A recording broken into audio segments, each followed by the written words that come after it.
लगातार 30 दिनसम्म 3 लिटर पानी पिउँछौँ भने हाम्रो बडीमा के हुनेछ? पहिलो हप्ताको लागि तयारीमा बस्नुहोस् कि तपाईँको बाथरुम तपाईँको सेकेन्ड होम बन्नेछ। यो समयमा जति पनि जङ्क छ किडनीले जम्मा गरेर राखेको त्यसले उसलाई रिलिज गर्न सुरु गर्छ। यो हप्ता ब्लडिङ कम हुनेछ। पानीले ब्लडबाट एक्स्ट्रा सल्ट निकाल्न सुरु गर्छ। दोस्रो हप्तामा तपाईँको स्किन क्लियर हुन सुरु गर्छ। स्किन सेल्स मरी जस्तै सुकेको हुन्छ, खुम्चेको हुन्छ, त्यो अब हाइड्रेट हुन सुरु गर्छ। तपाईको स्किन क्लियर र स्मुथ देखिन सुरु गर्छ।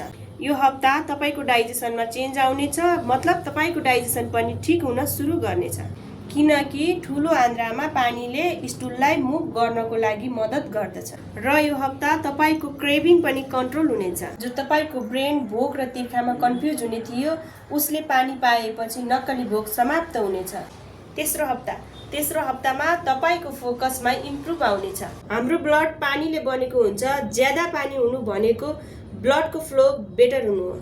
यस कारणले गर्दा ब्रेनमा अक्सिजन राम्रोसँगले पुग्न सुरु गर्छ। यो हप्ता मसल्समा भएको एक्स्ट्रा पेन भाग्नेछ। मसल्सले पानीलाई स्टोर गरेर राख्न सुरु गर्दछ। जब पानी धेरै हुन्छ त्यो समयमा पेन कम हुन्छ र रिकभरी झन् छिटो हुन्छ। चौथो हप्तामा तपाईको कपाल र नेलमा सुधार आउनेछ। कपालको जरासम्म न्युट्रिसन पुग्न सुरु गर्छ र ब्लड प्रेसर तपाईको ठीक हुन सुरु गर्छ। पानीको कारण तपाईको कपालको थिकनेस बेटर हुन सुरु गर्छ, जसको कारण हार्टलाई त्यो ब्लड पम्प गर्न सजिलो हुन्छ। अब लास्ट वान, सबैको फेभरेट, तपाईको बडीले फ्याट बर्निङ गर्न सुरु गर्छ। जब लिभर फ्याटलाई इनर्जीको लागि बर्निङ गर्न सुरु गरिन्छ त्यसलाई लाइपोलाइसिस भनिन्छ र त्यो प्रोसेसको लागि पानीको जरुरत पर्छ। जति नै धेरै पानी हुनेछ त्यति राम्रो फ्याट बर्निङ हुनेछ।